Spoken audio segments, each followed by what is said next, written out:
Hi everyone, I'm so glad to see you again in my YouTube channel, and today I want to talk about something that I have been asked for so many times by my foreign friends, which is the so-called one-child policy.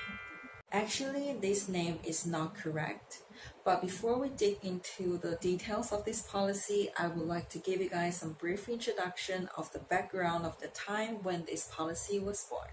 Back to the old times in China, it's very common for people to have several kids. But with the development of public health and medical treatment, the average age of people was raised drastically. Therefore, the increase of population started to exceed the country economy growth rate. If no control was added to the birth rate, the population would become unbearable burden to the country economy. Now let's get into the real detail of the policy. Due to the complicated social component of China, this policy was actually divided into several parts. First, for couples living in cities, they were encouraged to have only one child. Second, for couples living in rural areas with only one daughter, they were allowed to have two kids. And third, for couples living in underpopulated area or as nomads, they were allowed to have three kids. Now I'm gonna take a pause here because I'm sure you're doubting Chinese people being sexist because we allowed couples with one daughter to have a second kid. This will need to be explained by the culture of Chinese rural areas. So in rural areas of China, agriculture is the main pillar to support people's daily life. If there's no agriculture, they would die. Therefore, due to the nature physical differences of men and women, sons can help their parents more on agricultural work like harvest their grains, etc., and make money. And also, when daughters grow up and get married, they will need to move with their husbands to their husband's family. Therefore, they cannot help a lot with their parents after they get married.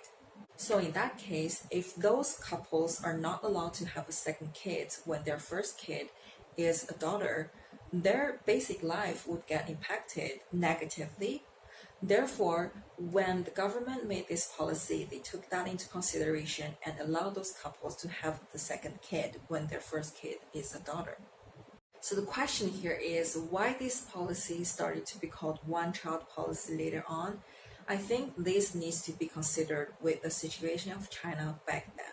So in 1980s to 1990s, most of the companies in Chinese market were state-owned.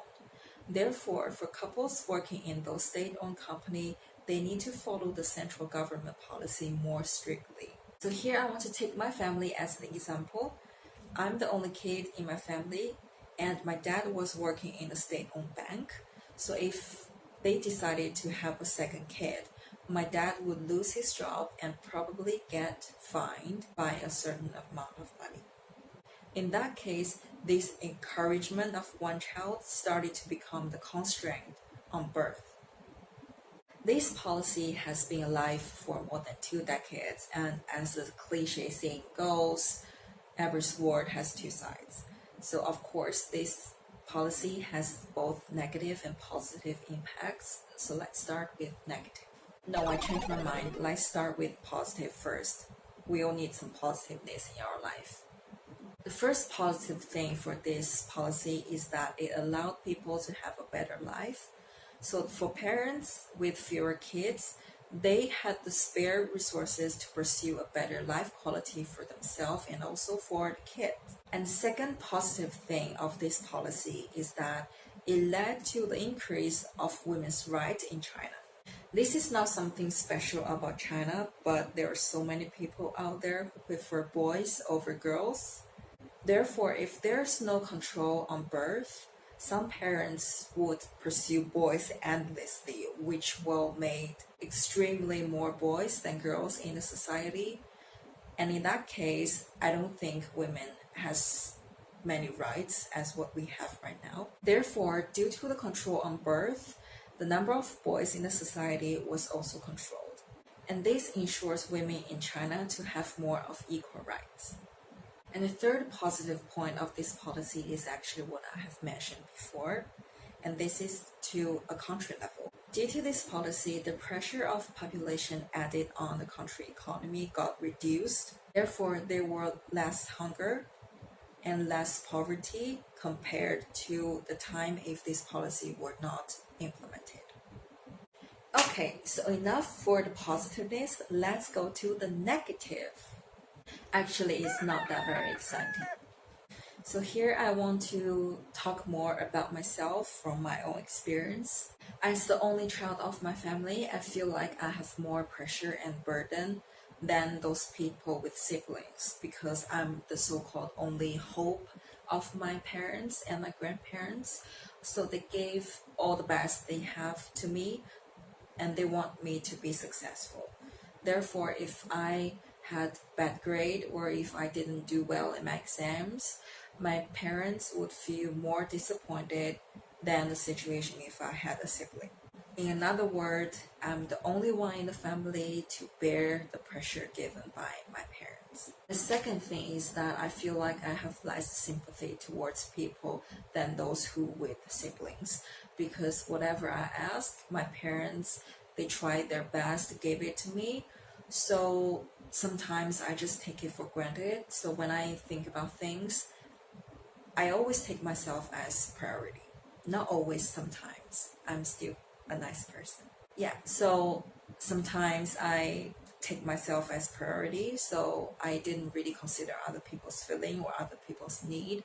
And as I grow up, I feel that's quite a weakness of myself. And also because of lack of siblings, I don't really have good communication skills when I talk to people because starting when I was a kid, I can only talk to my parents most of the time.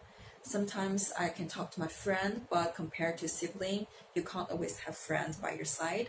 So in terms of communicating with people, that part I feel like I'm not very good at. And another thing about this policy is that it takes out a certain part of a complete family.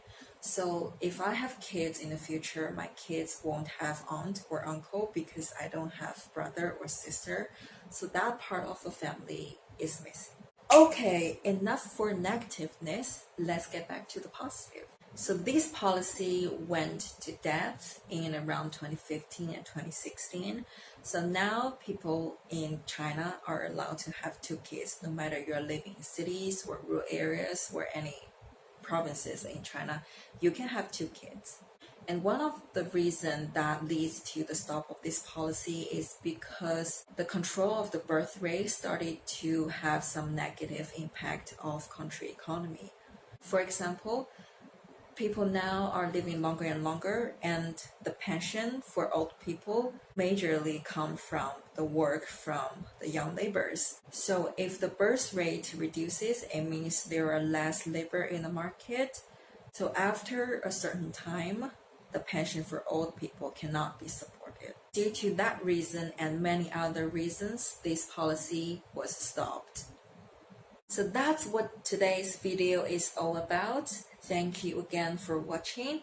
If you like, please thumb up. If you have any thought, please leave in the comment area down below or let me know by my Instagram. And I will see you next time. Bye! But before we dig into the details of this policy, I would like to give you guys some brief couples living in certain provinces or with minor nationality.